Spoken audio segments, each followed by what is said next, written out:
आणि परभणीतील घटना गंभीर असून यावर सविस्तर चर्चेकरता सरकार तयार असल्याचं मुख्यमंत्री देवेंद्र फडणवीस म्हणाले। अध्यक्षांनी चर्चेकरता उद्याचा दिवस द्यावा अशी मागणी देवेंद्र फडणवीसांनी दिली। हिवाळी अधिवेशनाच्या पहिल्याच दिवशी विधान भवनाच्या पायऱ्यांवर विरोधकांनी आंदोलन केलंय। ईव्हीएमला विरोध करत ईव्हीएम हटाव लोकशाही बचाव अशी घोषणाबाजी विरोधकांनी केली। ईव्हीएमवर आरोप हा जनादेशाचा अपमान आणि जनादेशाचा अपमान म्हणजे संविधानाचा अपमान अशी टीका चंद्रशेखर बावनकुळेंनी केली। तसंच ईव्हीएमला दोष देण्यापेक्षा आत्मचिंतन करा असा सल्लाही बावनकुळेंनी दिला। विरोधकांच्या ईव्हीएम विरोधातील आंदोलनाचा काही अर्थ नाही। लोकसभेनंतर आंदोलन केलं असतं तर लोकांनी विश्वास तरी ठेवला असता अशी टीका मंत्री नितेश राणे यांनी केली।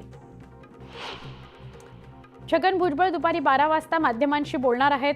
मंत्रिमंडळात डच्चू मिळाल्यानं भुजबळ नाराज आहेत अशा चर्चा आहेत, त्यामुळे नाराजीच्या चर्चांवर भुजबळ काय बोलतात हे बघणं महत्त्वाचं आहे।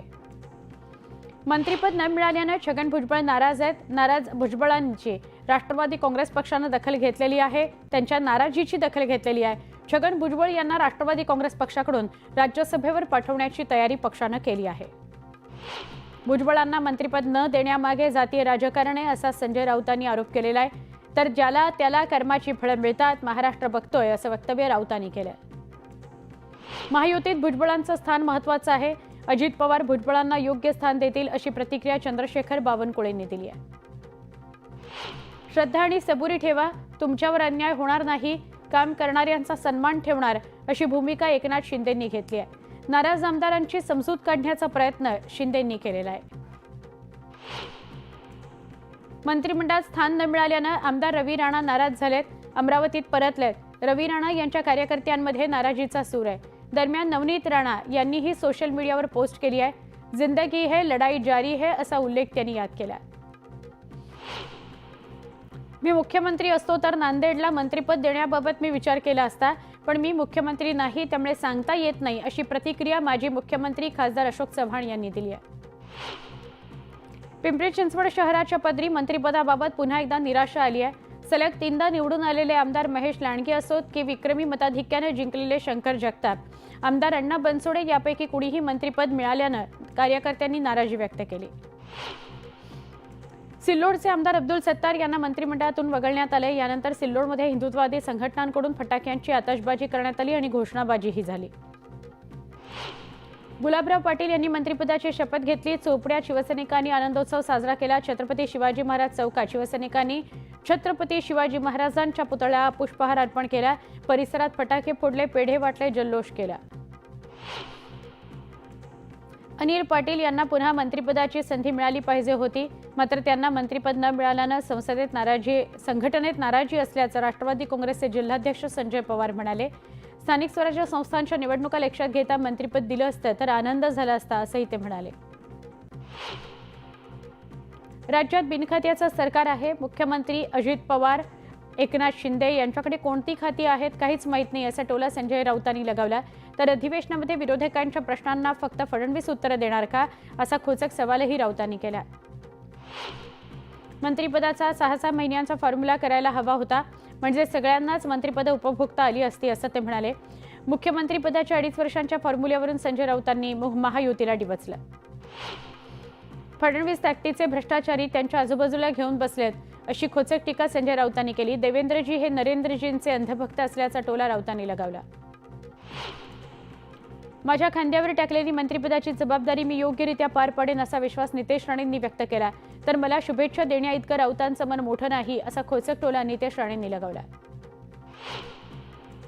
राहुल गांधी पुण्याहून महाबळेश्वरकडे रवाना झालेत। महाबळेश्वरमध्ये एका खासगी कार्यक्रमात ते उपस्थित राहणार आहेत। विधिमंडळ परिसरात राष्ट्रवादी काँग्रेस पक्षाच्या दोन्ही गटांना कार्यालय मिळालंय। अजित पवार पक्षासह शरद पवार गटालाही कार्यालय मिळालंय। गेल्या अधिवेशनात मात्र दोन्ही गटाला एकच कार्यालय होतं। भुसावळ तालुक्यातील वरणगाव शहर काँग्रेस कमिटीतर्फे बैठक घेण्यात आली। बैठकीत ईव्हीएम हटाव देश बचावच्या घोषणा देत निवडणूक बॅलेट पेपरवर घेण्यात यावी अशी मागणी करण्यात आली। काँग्रेस कमिटीतर्फे तिरंगा चौकात लवकरच स्वाक्षरी मोहीम घेण्यात येणार आहे। देवेंद्र फडणवीस यांच्याकडून मला अपेक्षा आहे, फडणवीसांनी बीड आणि परभणीच्या घटनांमध्ये लक्ष घालावं अशी मागणी खासदार सुप्रिया सुळे यांनी केली। परभणीमध्ये झालेल्या घटनेत पोलीस कस्टडीमध्ये असलेल्या सोमनाथ सूर्यवंशी या तरुणाचा मृत्यू झालाय। हा मृत्यू पोलिसांच्या मारहाणीमुळेच झाला असल्याचा आरोप आंबेडकरी समाजाच्या कार्यकर्त्यांचा आहे। शवविच्छेदन आणि इतर चाचण्या या ऑन कॅमेरा आणि परिवारासमोर व्हाव्यात यासाठी आंबेडकरी समाज आक्रमक झालेला आहे।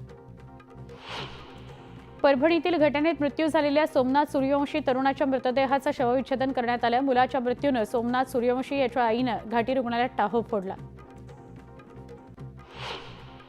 परभणीतील दगडफेक प्रकरणातील आंदोलकाचा पोलीस कोठडीत मृत्यू झाला। यामुळे आता वातावरण तापलंय। या पार्श्वभूमीवर आज परभणी बंदची हाक देण्यात आली आहे। हिंगोलीच्या वसमत शहरात रिपब्लिकन सेनेच्या आवाहनानंतर बाजारपेठ बंद ठेवण्यात आली। परभणीतील युवकाचा कोठडीत मृत्यू झाल्याच्या निषेधार्थ वसमतमध्ये बंद पुकारण्यात आला। परभणीतील घटनेच्या निषेधार्थ आज नांदेडमध्ये बंदची हाक देण्यात आली। बाजारपेठ बंद ठेवत व्यापाऱ्यांनी बंदला पाठिंबा दिलाय, तर परभणीकडे जाणाऱ्या एसटी फेऱ्याही रद्द करण्यात आल्या।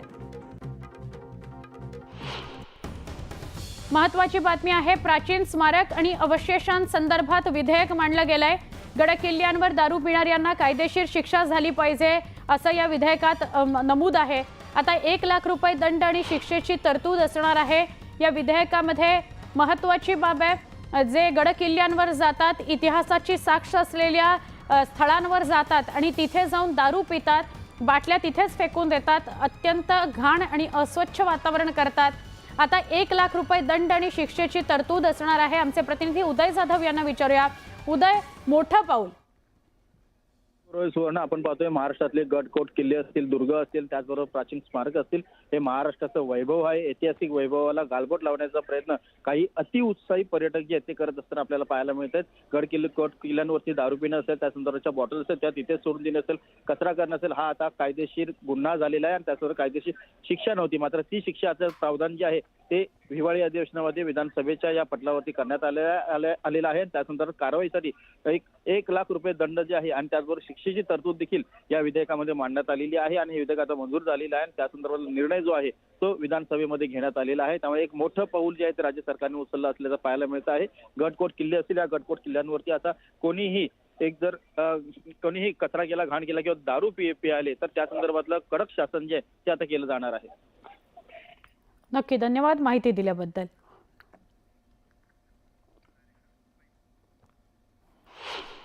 विधानसभा निवडणुकीत मतदानाकरता संध्याकाळी 6 वाजता रांगेत उभ्या असलेल्या सगळ्या लोकांना किती टोकन वितरित केली गेली याची बूथनिहाय माहिती वंचित बहुजन आघाडीने निवडणूक अधिकाऱ्यांकडे मागितली होती। मात्र संबंधित माहिती पाकिटात बंद करून सुरक्षा जमा केली आहे, त्यामुळे ती देणं शक्य नाही असं स्पष्ट करत निवडणूक अधिकाऱ्यांनी माहिती द्यायला असमर्थता दर्शवलेली आहे।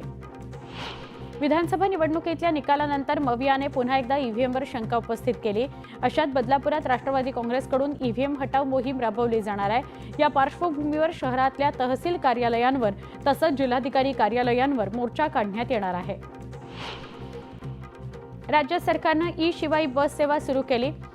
पुणे विभागाकडे 66 ई बस असून ई बसची संख्या वाढती आहे, त्यामुळे आळंदी, दापोडी, इंदापूर आणि मनसर या 4 ठिकाणी नवीन चार्जिंग स्थानक उभारण्याचा निर्णय घेण्यात आलाय।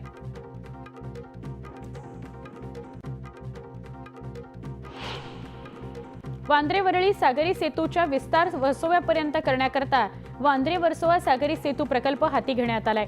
या प्रकल्पाच्या कामाला 2019 मध्ये सुरुवात झाली आहे। 5 वर्षात या प्रकल्पाचे केवळ 23% काम पूर्ण झालेले आहे।